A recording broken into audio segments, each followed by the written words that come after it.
तो फ्रेंड्स, आज हम लोग मुग़ल डायनेस्टी के बारे में पढ़ेंगे। मुग़ल डायनेस्टी की शुरुआत बाबर से हुई थी। बाबर से शुरू करते हैं। बाबर का जो जन्म का नाम था वो था ज़हीरुद्दीन मोहम्मद। इनका जन्म 14 फरवरी 1483 में हुआ था। इनके पिता तैमूर वंशज थे, उमर शेख मिर्ज़ा। इनकी माता गेंजीस खान की वंशज थी, कुलग निगार खानूम।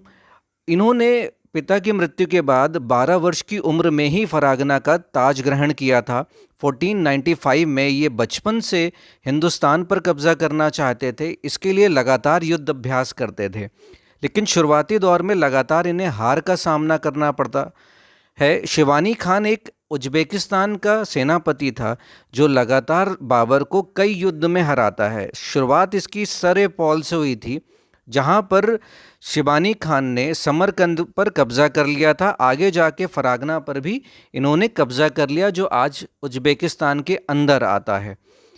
बाबर लगातार इन पर युद्ध अटैक करता रहता है, इधर उधर पहाड़ियों पे घूमता रहता है, लेकिन कभी भी शिबानी खान पर विजय नहीं प्राप्त करता है। कारण क्या था? शिबानी खान को तुलगमा नीति अच्छे से आती थी और तोप की व्यवस्था इन्होंने बहुत अच्छी कर रखी थी, जिसको आर्टिलरी सिस्टम कहा जाता है। वो बहुत बढ़िया से व्यवस्थित कर रखा था। बाबर इधर भटकते हुए अफ़गानिस्तान में काबुल पर कब्जा कर लेता है 1504 में, और यहाँ पर उपाधि धारण करता है पादशाह की। आगे जाके शिवानी खान इनसे परेशान होकर इनकी बहन से शादी कर लेते हैं। थोड़े समय बाद बाबर और शिबानी खान में समझौता हो जाता है। शिबानी खान बाबर को तुलगमा नीति समझाते हैं, तोपखाना व्यवस्था समझाते हैं। यहाँ भारत में भी पहले भी 3 बार बाबर अटैक कर चुका था, लेकिन कश्मीर से आगे नहीं बढ़ता है। उसको भारत का हृदय नहीं पता था कि वो आगरा है, दिल्ली है, या कहाँ पर जाना है।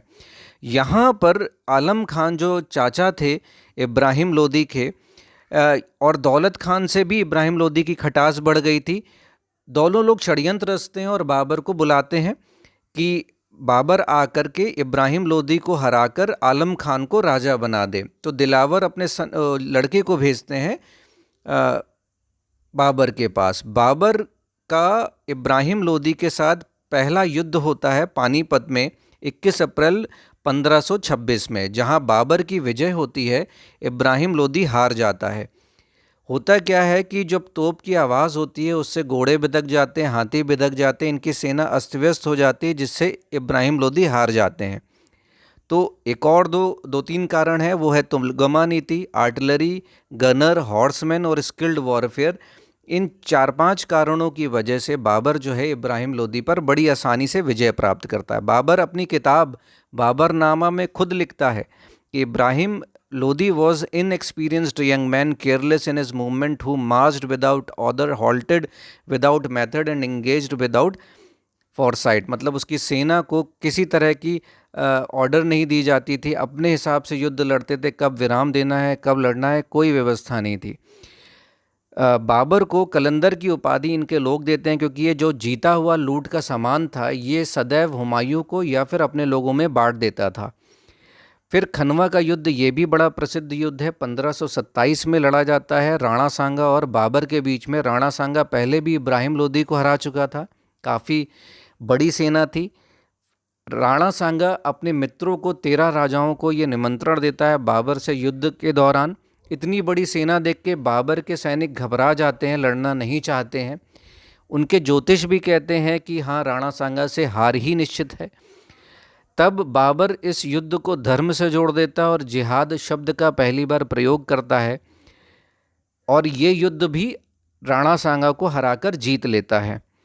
बैटल ऑफ चंदेरी, यानी बचे हुए जो राजपूत थे वो बाबर से युद्ध के लिए आते, जिसका लीडर मेदिनी राय था।